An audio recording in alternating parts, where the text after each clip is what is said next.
한국은 경악을 금치 못할 진실을 숨기고 있었습니다. 우리는 한국을 완전히 오판하고 있던 거라고요. 현재 태국 전역의 한국 기업 공장들에서 대규모 파업이 벌어지고 있는 가운데 태국 통계청에서 충격적인 영상을 공개하자마자 태국 전역은 충격의 도가니에 휩싸였다고 하는데요. 그렇다면 7천만 태국인들을 깜짝 놀라게 만든 영상의 정체는 대체 무엇일까요? 안녕하세요. 저는 태국 출신의 카냐라고 합니다. 저는 현재 태국 외교부에서 일하고 있고 태국에서는 정부에서 일하는 직업을 매우 높게 쳐주고 존경하는 경향이 있기에 저는 태국에서 상류층으로서의 만족스러운 삶을 이어나갈 수 있었는데요. 그러나 제겐 어쩔 수 없이 따라붙는 꼬리표가 하나 있었죠. 그건 바로 낙하산이라는 꼬리표였습니다. 그럴만도 한 게 태국은 개인의 능력보다는 인맥과 가문이 우선시되는 사회이다 보니 저는 대학교를 갓 졸업한 풋내기였음에도 외교부의 요직에 앉을 수 있었거든요. 그래서 저는 어쩔 수 없이 눈치를 슬금슬금 보며 빠른 시일 내에 뭔가를 보여주겠다는 다짐을 하곤 했습니다.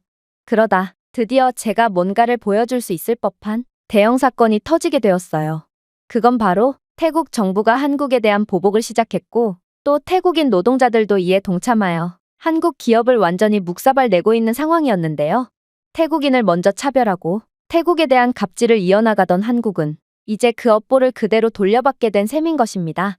일단 태국은 정부 차원에서 삼성 공장에 대한 5천만 달러에 달하는 미납세금을 청구하며 깜짝 감사를 실시했는데요.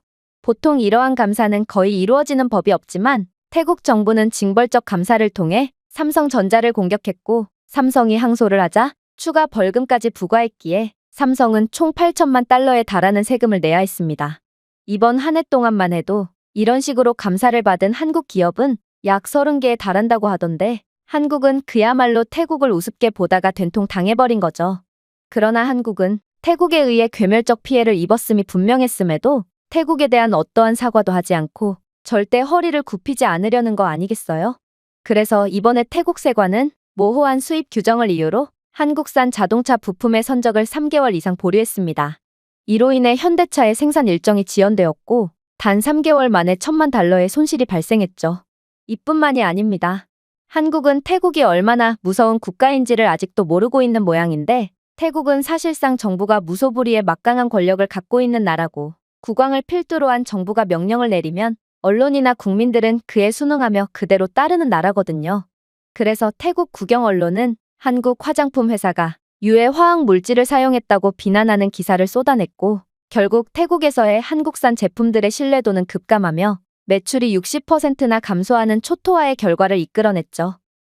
한국 화장품 회사들은 자신들의 제품에는 문제가 전혀 없다는 실험실 테스트 결과를 가져옴으로써 자신들의 결백함을 입증했으나 태국 언론은 그러한 한국 회사 측의 항변을 그대로 묻어버림으로써 아무도 그러한 사실을 알지 못하도록 조치를 취했어요. 하지만 한국 기업들 입장에서 정말로 무서운 점은 따로 있었습니다. 그건 바로 한국 공장에서 근무하는 태국 노동자들의 파업이었는데요. 현재 태국 내의 반항 감정은 극에 달하는 상황이고 태국 노동자들은 이를 이용해 파업을 일삼기 시작했거든요. 사실 태국 정부는 이러한 노동자들의 불법 파업을 막을 의무가 있긴 했습니다. 이건 한국 회사와 계약을 하면서 협의를 한 내용이었거든요. 그러나 한국이 먼저 태국의 자존심을 건든 지금 상황은 이판사판이었고 정부는 오히려 파업 노동자들에 대한 물자 지원을 아끼지 않으며 태국인 공장 노동자들을 지원해 주었는데요. 결국 태국 삼성 공장에서 일하던 8,000명의 노동자 중 90%가 파업에 동참하는 바람에 삼성 공장은 2달 동안이나 공장이 멈추며 생산이 중단되었죠. 그리고 이 기간 동안 삼성은 주문 누락으로 인해 1억 달러 이상의 손실을 본 것으로 추정되고 있는데요. 심지어 이러한 삼성 공장 노동자들 중에는 태국 정부 측의 요원까지 침투해 있으며 이러한 전문 요원은 삼성 공장 내의 기계를 고의적으로 파손하며 시설이 가동되지 않게끔 하고 있다고 합니다. 결국 삼성 공장은 재산 피해뿐만 아니라 공장 가동이 중지됨에 따른 천문학적인 피해가 계속해서 누적되며 완전히 괴멸하기 직전인 상황이라고 했죠. 이건 정말 쌤통이었습니다. 생각해보세요. 태국인들은 매우 성실하고 일머리도 상당히 좋습니다. 그런데 한국은 이러한 질 좋은 노동력을 싼값에 부려먹고도 태국에 감사를 하기는커녕 태국을 무시하고 갑질을 하려고 하다니 이들은 당해도 싸고 저는 태국 정부가 옳은 일을 하고 있다고 생각할 뿐이었죠. 태국 노동자들의 요구는 그다지 부담스럽지도 않았습니다. 그저 임금 2배 인상과 주당 25시간으로 근로시간 단축, 그리고 종신연금만을 요구할 뿐이죠. 한국 공장에서 근무하는 태국 노동자들은 현재 태국인 평균 임금에 비해 3배 이상 높은 임금을 받고 있는 것은 맞지만 한국은 돈이 많은 국가일 뿐더러 태국이 그동안 해준 것이 많으니 이 정도는 충분히 들어줄 수 있을 거라고 생각했는데요. 그러나 삼성 측은 이러한 노조 측의 요구를 딱 잘라 거절해버리더군요. 결국 태국인 노동자들은 노동 문제에 대해 한국 기업을 비난하는 공개 성명을 냈고 태국은 정부 차원에서 이러한 문제를 국제 외신에 제보하며 한국에 대한 나쁜 이미지를 심어주기로 작정하게 됩니다. 아무래도 한국 기업들은 이토록 호되게 당하더라도 질 좋은 태국 노동력을 절대로 포기할 수 없을 게 분명했고 결국 한국이 태국에 무릎을 꿇으며 완전한 항복을 외치는 것은 시간 문제처럼 보였습니다. 그러나 한국은 정말 예상치도 못한 충격 발표를 시작하더군요. 바로 한국 기업들은 삼성을 필두로 태국의 지은 공장들을 전면 철수시키겠다는 예상치도 못한 선언을 해왔거든요. 이건 정말 미친 결정이었습니다. 이런 식으로 극단적인 조치를 취한다면 한국도 태국만큼이나 큰 손실을 피할 수가 없었거든요. 생각해보세요. 태국의 GDP 중 10% 이상이 한국과 직간접적으로 연관이 되어 있습니다.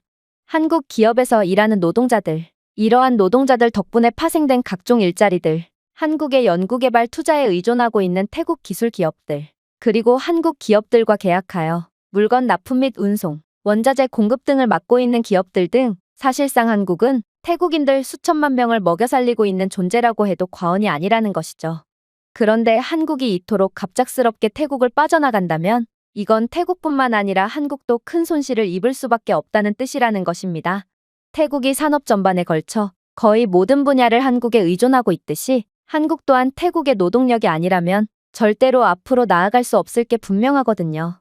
그래서 태국 정부 측은 그저 삼성이 허세를 부리느라 태국 철수를 외친 것일 뿐이며 삼성은 분명 철수 입장을 철회하고 다시 태국 밑으로 들어올 수밖에 없다고 호언장담했죠. 그러나 저는 외교부 관계자로서 실적을 채우기 위해 여러 조사를 이어나간 결과 이번 삼성의 태국 철수는 정말 예산일이 아니라는 것을 단번에 깨달을 수 있었는데요. 왜냐하면 삼성은 이미 태국을 대체할 다른 국가를 물색해 놓았고 공장 이전 준비 또한 사전에 미리 진행해 놓은 상태였거든요. 일단 배터리 기술 분야의 선두주자이자 수천 명의 태국 노동자들을 고용하고 있던 삼성 SDI는 생산 공장을 태국에서 말레이시아 페낭으로 이전하고 10억 달러를 투자하여 최첨단 시설 건설을 진작에 완료한 상태였는데요. 이 시설은 전기 자동차 및 가전제품을 위한 차세대 배터리를 제조하는 데 중점을 두고 있었기에 10,000개 이상의 일자리를 창출할 수 있는 매우 핵심적인 역할을 수행한다고 했어요.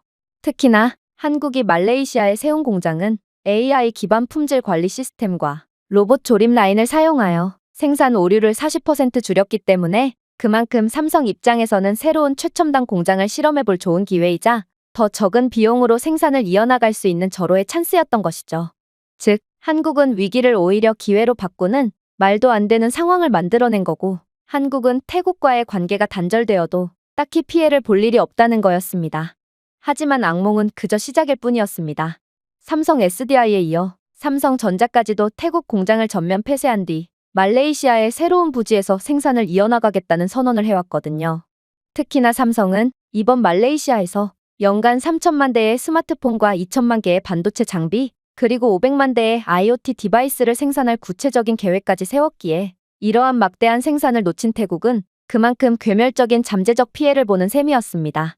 그러나 더 소름 돋는 점은 삼성은 역시나 다 계획이 있었다는 점이었습니다. 삼성전자 또한 새롭게 지은 말레이시아 공장에서 생산 라인을 완전히 자동화하여 노동력 의존도를 25% 줄였다고 했거든요. 심지어 새로 지은 공장은 AI 기반 품질 검사를 기능을 도입해서 결함률을 0.1% 미만으로 유지할 수 있다는 놀라운 발표까지 하더군요.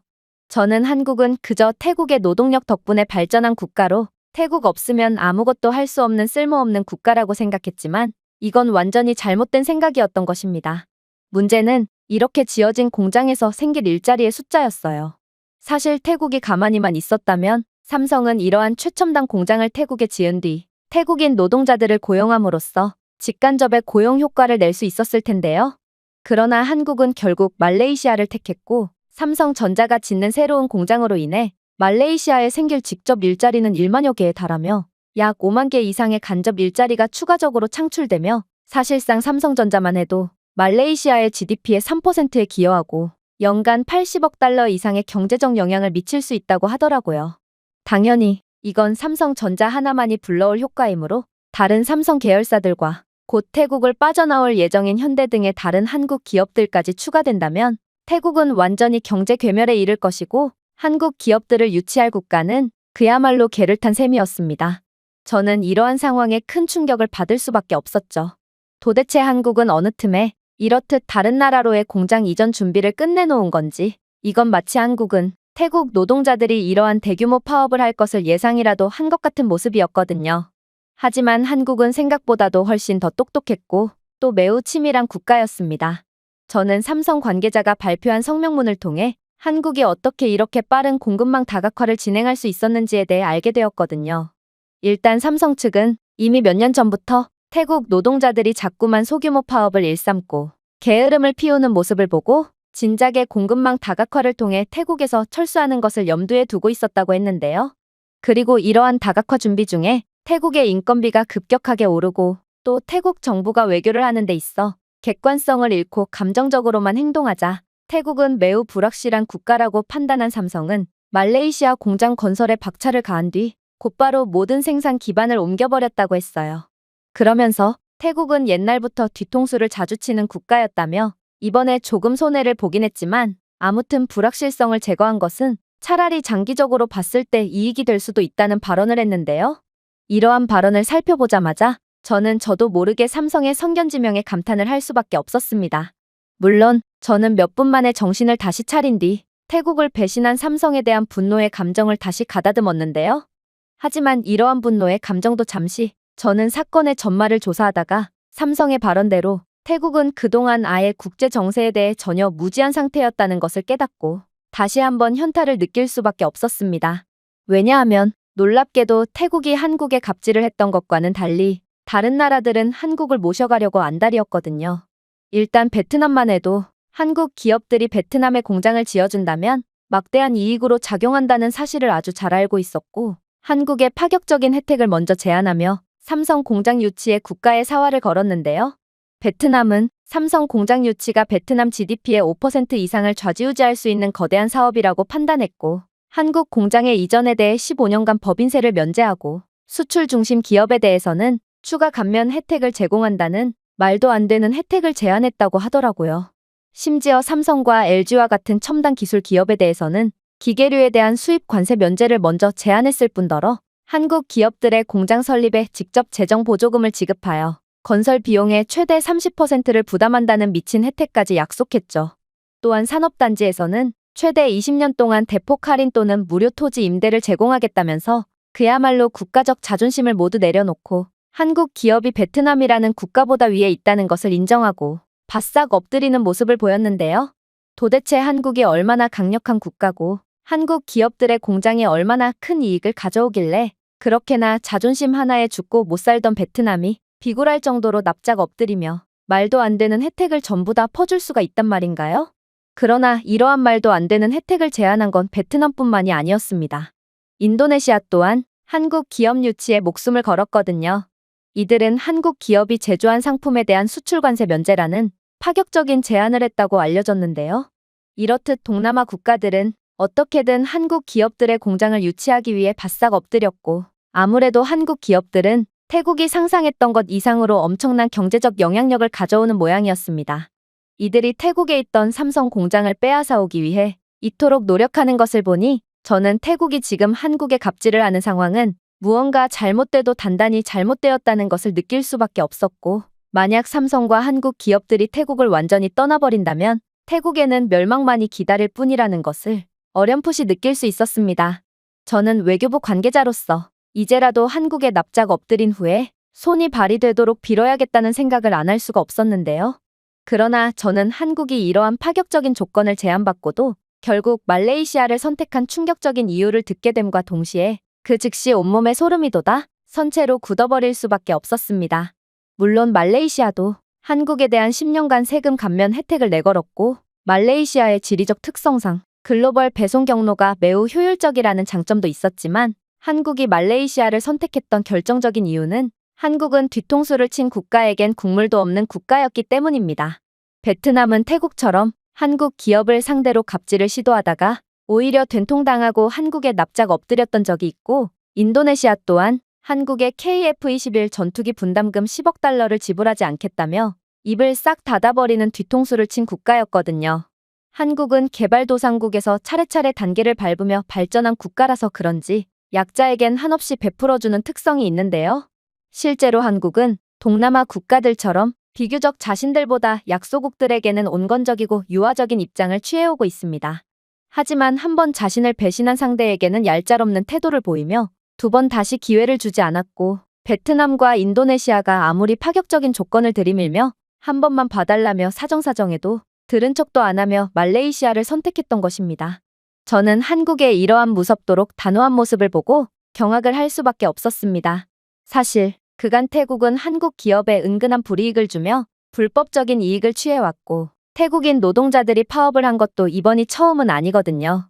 그러나 한국은 그간 태국이 취해온 그러한 소소한 이익을 눈감아주곤 했고, 아무래도 태국 정부는 이번 대규모 파업 및 불이익에 대해서도 한국이 그저 눈감아줄 거라고 생각했던 모양이었습니다. 하지만 태국은 한국에 대한 아슬아슬한 줄타기를 하다가 결국 선을 완전히 넘어버렸고, 한국은 한 번 선을 넘은 상대에겐 국물도 없다는 점을 고려한다면 한국 기업들의 공장이 죄다 빠져나가게 된 태국은 그야말로 국가 괴멸 직전에 놓인 국가 비상 상황이라는 말과 다름없었습니다. 사실 저는 이번 조사에 앞서 만약 한국 기업들이 태국을 빠져나간다면 태국에 어떤 손해가 발생하는지에 대한 통계청 자료를 열람했는데요. 그런데 한국 기업은 고사하고 태국은 삼성 하나만 빠져나가도 거의 국가 재난 수준의 결과를 맞이하게 되고, 태국 경제는 20년 전쯤으로 회귀하여 동남아의 맹주 자리를 완전히 빼앗기게 된다는 충격적인 결과가 나왔더라고요. 만약 삼성이 철수한다면 태국은 연간 20억 달러의 괴멸적인 손해에 더해 태국의 공급망 산업은 연간 15억 달러 상당의 계약 손실을 입게 되는데요. 태국 삼성 공장에서 근무하던 노동자들 8,000명은 즉시 실업자 신세를 면치 못할 것이고, 삼성의 납품 중지로 인해 물류, 원자재, 소매업 같은 관련 부문에서 약 2만 개의 일자리가 추가로 사라진다고 하더라고요. 심지어 정리해고와 공장 활동 감소로 인해 영향을 받는 지역의 소비자 지출이 매년 10억 달러 이상 감소할 것이고, 글로벌적인 명성을 떨치고 있는 한국 기업들이 죄다 태국을 떠나게 된다면 태국에 대한 국제적인 신뢰도가 감소해서 다른 국가들의 글로벌 대기업들도 전부 떠나버리게 될 거라는 예측까지 존재하는 상황인데요. 결국 한국이 태국에 등을 돌린다면 태국의 GDP는 곧바로 10% 하락함과 동시에 계속된 연쇄 반응을 통해 GDP 성장률은 급감하여 태국은 영원히 개발도상국으로 남게 될 거라고 하더군요. 저는 이러한 처참한 현실을 인지하게 되자 일단 눈물부터 나오며 암담함을 느끼고 말았습니다. 그야말로 한국은 태국 경제를 뒷받쳐주는 수호신과 다름없었고, 태국이 이런 한국을 홀대하고 갑질을 했다는 것은 황금 알을 낳는 거위의 배를 가른 것과 다름없었거든요. 그렇게 저는 절대로 한국 기업들이 태국을 빠져나가도록 그냥 둬선 안 되겠다는 생각이 들었고, 아직도 정신을 못 차리고 결국 한국은 태국으로 다시 돌아올 수밖에 없다고 주장하는 무능한 태국 정부 대신 저라도 발벗고 나서야겠다고 생각했어요. 그래서 현재 철수 준비를 하고 있는 삼성 공장으로 당장 뛰어가서 한국인 관계자와 미팅을 갖게 되었죠. 그런데 삼성 관계자는 제게 충격적인 말을 해오기 시작하더라고요. 이제 와서 철수를 하지 말아달라고요? 글쎄요. 저희는 수천 명의 현지 노동자들이 이렇게나 단합이 되어 파업을 일삼고 이러한 불법 파업을 국가 차원에서 지지해주는 정신나간 국가는 난생 처음 경험해봤습니다. 사실 따지고 보면 삼성은 공장을 지을 국가를 선택하는 갑의 입장임에도 태국은 오히려 그런 한국의 역갑질을 하다니, 태국은 정말 뒤통수를 치는 것만큼은 베트남보다 한 수 위에 있는 것 같은 느낌마저 드는데요. 그리고 저희 삼성 측은 태국 노동자들이 도대체 왜 파업을 하는지도 이해가 안 갑니다. 한국 기업들은 전 세계 글로벌 기업들 중 유일하게 현지 노동자들과의 공생을 결정했고, 다국적 기업들 중에서도 최고 수준의 연봉과 복지를 제공하고 있거든요. 심지어 한국 기업들은 태국의 인프라 개선 사업에도 참가하며 태국인들의 삶의 질 향상을 위해 천문학적인 자금을 쏟아부었습니다. 다른 국가들의 기업들은 오직 이윤만을 추구하며 태국의 노동력을 빨아먹을 때 한국은 태국과의 의리를 선택했다는 것이죠. 실제로 삼성만 해도 태국의 교육 프로그램 및 기술자 육성 사업에 엄청난 자금을 투자하며 태국의 자체적인 발전을 위해 큰 도움을 주고 있는데요. 그런데 삼성이 이러한 교육 사업 투자에 대한 지원을 끊게 된다면 태국은 어떻게 될 것 같나요? 태국은 기술자를 육성할 정부 자금조차 없는 상황인데 과연 삼성의 지원금이 없어도 태국의 인재들이 계속돼서 발굴될 수 있을까요? 그리고 한국 기업인 현대 로템은 형편없던 방콕의 지하철을 확장해주며 그야말로 방콕 시민들에게 문명을 전파해 주었다는 사실을 알고 있나요? 현대 로템은 방콕 지하철 사업에만 10억 달러를 투자했고 결국 계륵 신세였던 방콕 지하철은 한국 덕분에 태국인들의 발이 되어주어 태국인들의 출퇴근 시간을 단축해주고 오토바이 및 개인 차량에 대한 의존도를 낮춰 공기질 개선과 교통 혼잡 최소화에 기여해 주었습니다. 또한 현재 태국은 지하철 시스템 유지 보수를 할 기술력조차 없는 상황으로 지하철에 대한 유지 보수는 오로지 한국의 전문성에만 의존하고 있는 상황인데요. 하지만 태국은 주제도 모르고 한국의 지원에 대한 고마움도 모른 채 뒤통수나 치고 있다니 만약 한국이 태국에서 빠져나간다면 태국 대중교통은 제대로 된 유지 보수조차 못 받으며 1년 내로 골동품 신세로 전락하게 될 것이고 결국 방콕 지하철을 이용하던 100만 명의 인파는 출퇴근조차 제대로 못하게 될 것이며 태국은 완전히 비문명국으로 전락하게 될 것입니다. 저는 삼성 관계자의 말에 큰 충격을 받고 그 자리에서 주저앉아 울음을 터뜨려 버렸습니다. 삼성 관계자는 회의 중에 눈물을 보이다니 저런 것도 정부 관계자라고 와서 떠들어댔다는 말이야? 라고 말하는 듯한 표정을 지으며 이제 와서 무슨 쇼를 하는 거냐며 매우 냉정한 태도를 보였는데요.